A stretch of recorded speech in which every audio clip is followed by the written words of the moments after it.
What's up there, Forney? This is Sean Myers with the state of Forney.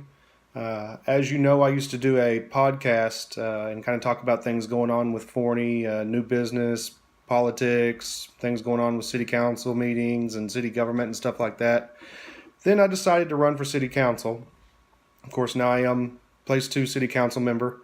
Uh, and I've been meaning to get back to doing either podcast or trying to do live videos such as or a video such as this. It's not live, but um, so I can kind of inform you of what the stuff, what's going on, all the things we're doing at city council, and anything else that may be going on in the city. Uh, and after this last city council meeting, I thought now would be a great time to start this back up and keep you guys informed of what's going on, because we had some really important things passed and decided on in the last city council meeting. The first one is we decided to hire a new interim city manager. His name's Paul Stevens. He worked for about 17, 18 years in Waxahachie. He was the assistant city manager there for 7 years, and then he was hired as the city manager in 2007. And then the city council there parted ways with him in August. Uh, we haven't found any good reason for that. Believe it's probably political. He actually had 200 citizens in Waxahachie show up to the council meeting where that decision was made in support of him, with standing ovations for people that were speaking for him and stuff like that.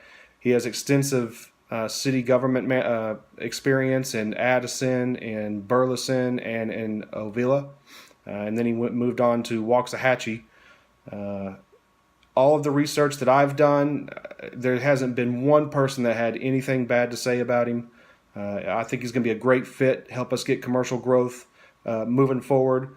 And he's done a lot of things there in Waxahachie that are very positive. It sounds like the citizens loved him, which we need here in Forney, and I think he's going to love Forney as well. So I think we're going to get moving along on that, and we'll have some stability here at city manager for a good while. Hopefully, he works out great as interim, and maybe there'll be an opportunity to hire him as a permanent city manager. That's what we hope, at least. So that was kind of the first thing that happened at our last city council meeting. As you know, that was voted on 6-1. So hopefully he'll be coming here soon. The SGR is going to be working through the background check and stuff like that to make sure everything's good to go there. He assures us that there's not going to be any issues there.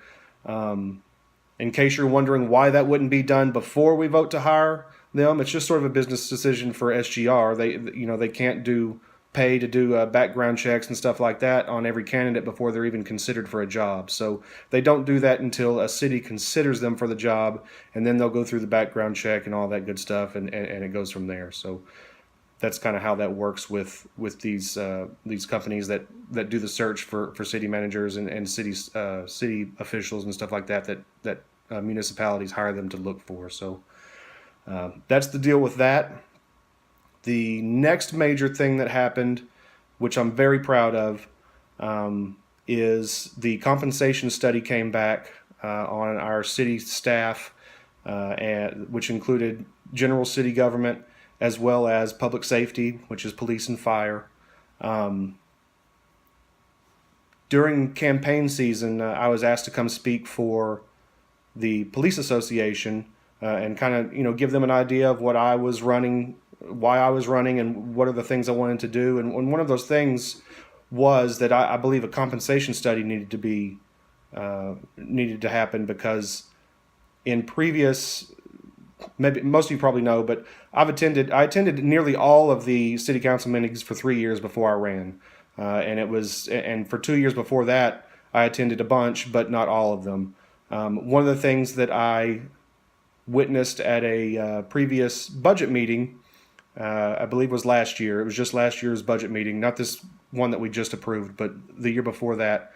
They mentioned needing to look into whether our police and fire and the rest of our city staff were being paid equally according to the market.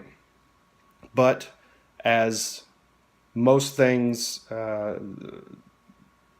go, I guess, with city government, at least that I've seen in the past, there's a lot of talk but no action. That's part of the reason I ran. I've seen a lot of things talked about in city government, but nothing ever happened with them. You never hear about them again.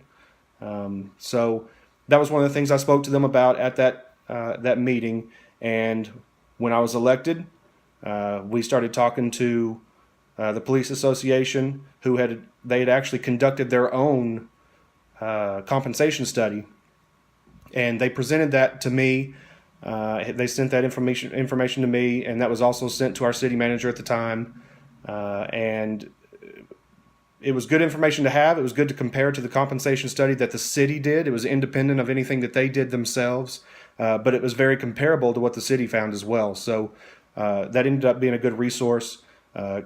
Kevin Moon and I met with the association on several occasions, and then as that went through its motions and came back to us in the last city council meeting, this city council voted to approve the results of this compensation study and bring our city staff, our public safety, and everything up to market. So which means the people that work for this city are going to be paid equally according to the rest of the markets that are equal to the city of Forney.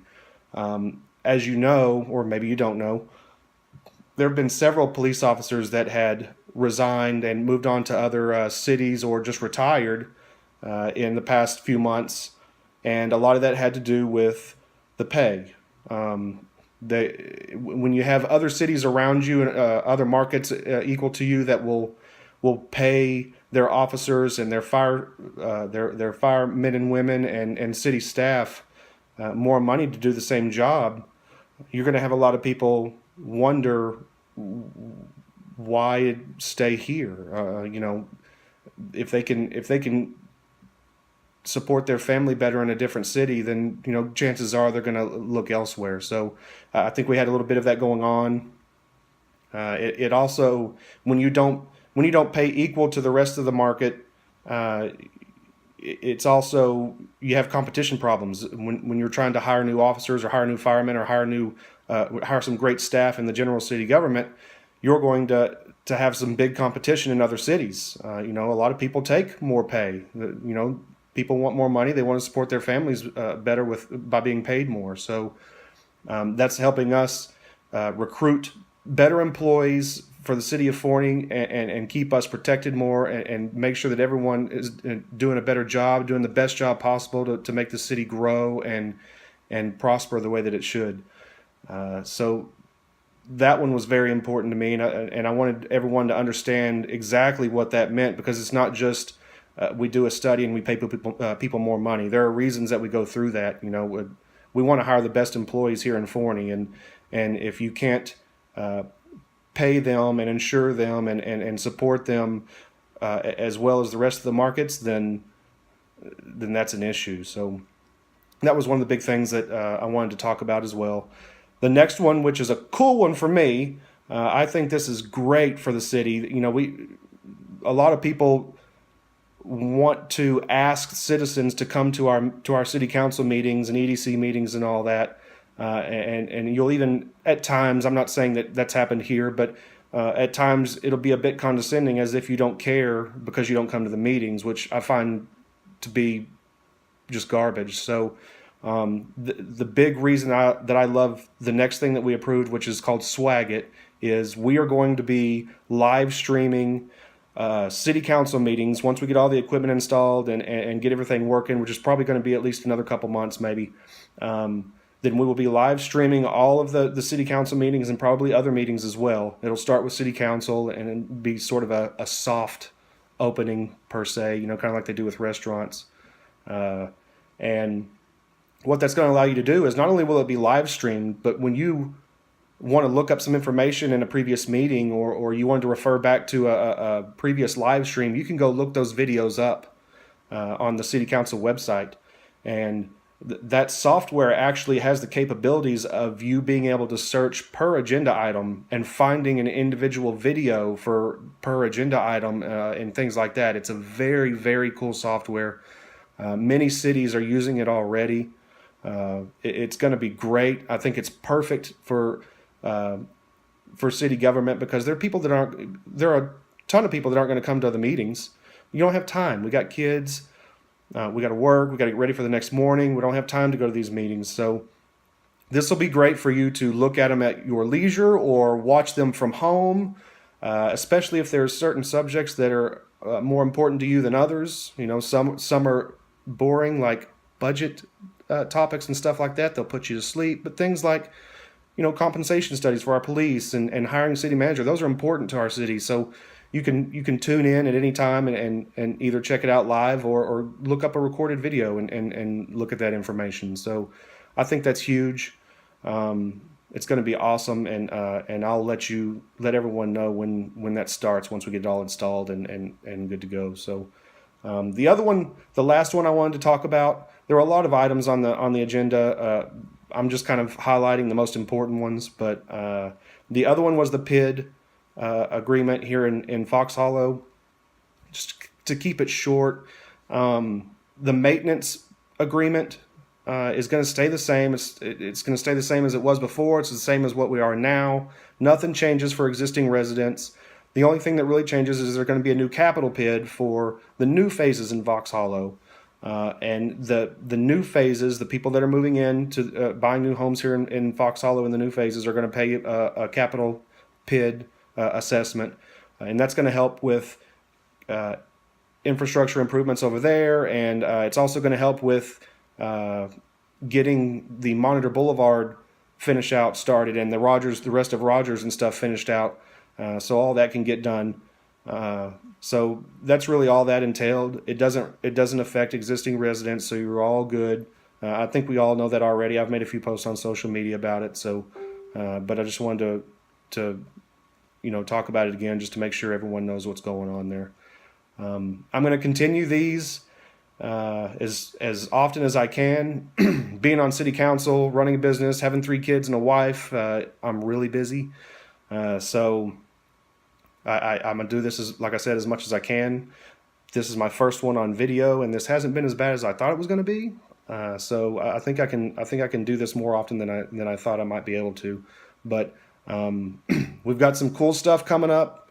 I think I got a pretty good surprise coming up, hopefully at the next meeting that we'll talk about when that comes around. But I'll keep you all updated, and if anyone has any questions or anything, send me a message on the State of Forney or on Facebook. I'm Sean Myers. Anything like that, just let me know. Y'all have a good week. That's the State of Forney.